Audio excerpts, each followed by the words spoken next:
Okay, God bless y'all in the mighty name of the Lord Jesus Christ. I want to just say this briefly that when it comes to a husband and a wife developing their marriage and growing together, and say they have a business together, or say they already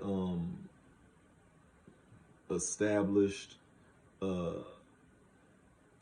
their marriage before one or the other started to prosper, I don't believe that a prenup is necessary. Um, Now, I can't even speak against that either if a prenup goes forth in that as well. But I just want to also add that it's a difference when you're married and you guys, as they say, get it from the mud or start from the beginning together. She like struggles with you. She's, involved in your growth. Financially, you guys might have the same business. You guys, you know, y'all have some camaraderie, some kind of, common ground in how y'all established a good financial stability for the home, even if you might be wealthy. It's a difference. Rather than, you got married, you're already wealthy, and all of a sudden everybody wants to marry you. You see what I'm saying? Y'all get my drift? All of a sudden everybody wants to marry you because now you're wealthy, and they see the fruits of your labor, they see the works of your hands, they see the prosperity of God in your life. And because of that, now they might want to pretend like they love Jesus. You see what I'm saying? Now they might want to act like, that they're just gun ho over God, and you're, maybe you're not, you uh, before the Lord like you ought to be, like I once was when I got married to my ex-wife. And you take further steps ahead of God, and you get married, and before you know it, you come to the realization that you didn't include God in the leading and guiding as much as you gave yourself credit for. Um, Now one can say, well, how was that? What is an example of that? Well, I will tell you the example that I can deliver to y'all is, I already, had my ex-wife living with me. Okay. She stayed in my son's room. My son was incarcerated at the time, the son who was murdered last year. And we did not fornicate. We did not, well, it wouldn't be fornication anyway if we was already planning on getting married, but we never had sex until we got married. And the bottom line is that you know regardless of the fact, I shouldn't have had allowed her to move in with me. Now, real quick, for those who might not be used to my videos or haven't seen videos, the reason why I moved her in is because, she was homeless now, and she also had a son. But not only that, but she was believing that the world was coming to an end, and I didn't know who I got married to. I got married to somebody who was completely nuts. But she claimed that she was, going hard for the gospel, and that she was just gonna, preach and um, this and that, and that she was just gonna live a sacrificial life unto the Lord. But I'm thinking to myself, now looking back, I'm like, Dad, you was dumb. You was dumb, because who's gonna like be in their right mind? Well, she quit her job because, and see, that's the thing. Looking at these YouTube videos, she quit her job thinking that the world was going to end quicker, thinking that the Antichrist was going to come sooner, thinking that the mark of the beast was on its way sooner. And she panicked and she quit her job. And, now her and her son are living in a tent dead in the winter of November. You know what I mean? And it's a beautiful thing that I can't even say it's a beautiful thing, because this is a person who you're watching crash and go downhill. But to her, in her eyes, I guess it would be a beautiful thing that that her child wasn't taken away from her, even though it happened later on. But yeah, so I went before the Lord and got these confirmations. One might say, well, how could you get confirmation from God?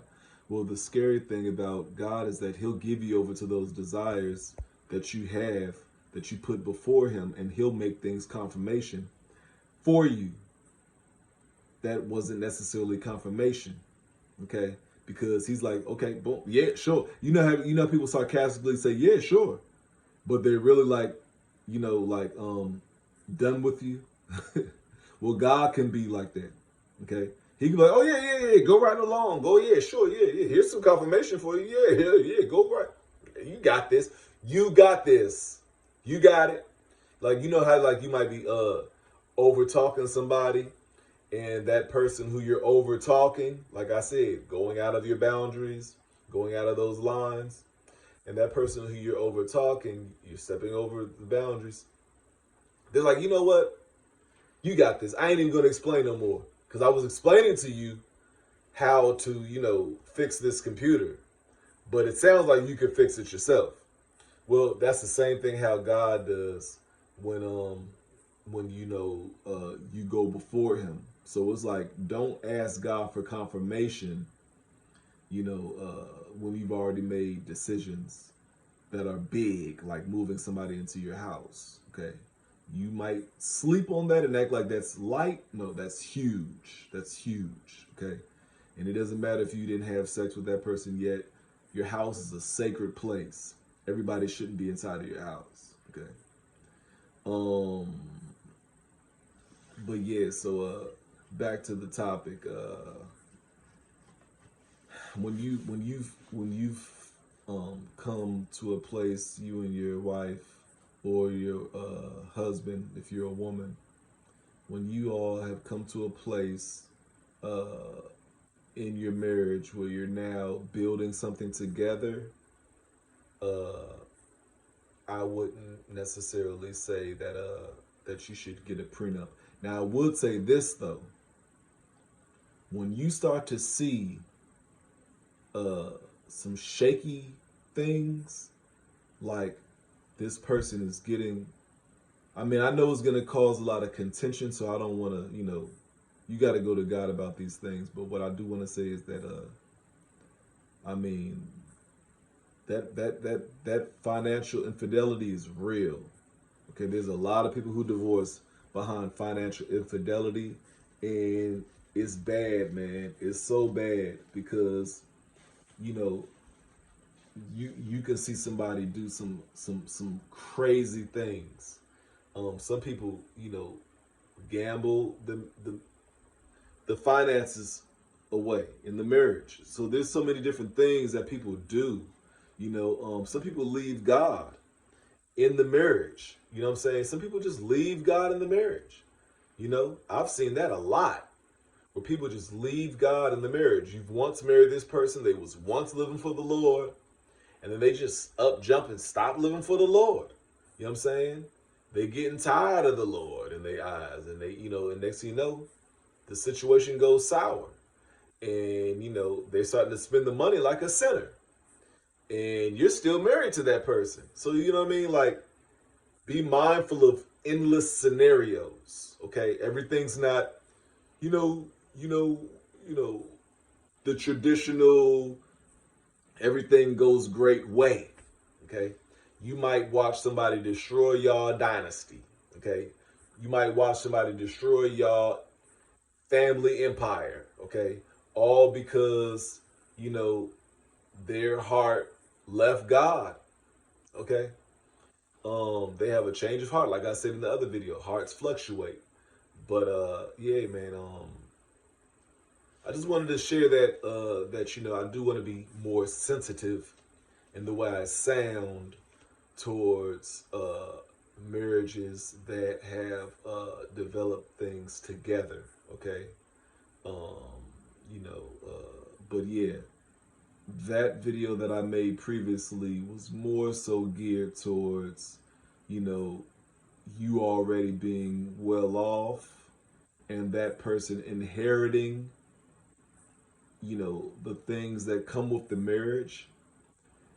And they might just want to make a, you know what I mean? Like, and I think that you should protect those assets that you have, because they might just want to marry you for those things, and they might skate because, like, I mean, we've seen too many examples of this. I mean, there are women on YouTube where you can see, and men, but a lot of cases of women, where you've seen even children with their parents, where you've seen that they've got their, or at least tried to get their parents killed, or their husband killed, or even their wife killed, to get the money that comes with that marriage. Okay. To get the money, that they all once had. You know what I mean? They might be in the will or whatever. They know the money's gonna go to them.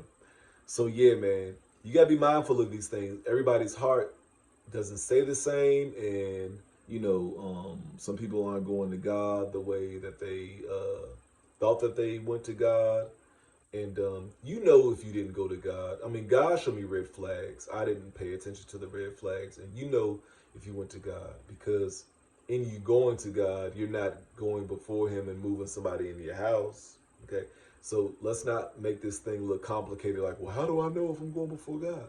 Well, are you? What decisions have you made with this person? Okay, if you're not making any decisions with this person and you're going to God, then you're in a good place. Okay, but if you're making decisions and you didn't go to God first, you're going before God. So that's how you know.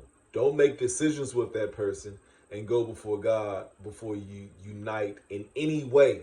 It doesn't have to be sex, but in any way. Okay, moving them in your house. You know, you fill in the blanks of the many scenarios of things that can be filled in the blanks.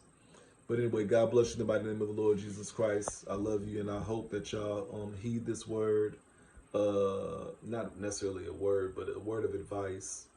And you know what I'm saying? Yeah, man. Financial infidelity is up there with infidelity, with adultery. Okay, it's up there, man. It's up there. It's up there. You know what I'm saying? It might be neck and neck. It probably ain't that far away. It might be worse. I don't know, but it's up there. But anyway, God bless y'all, man.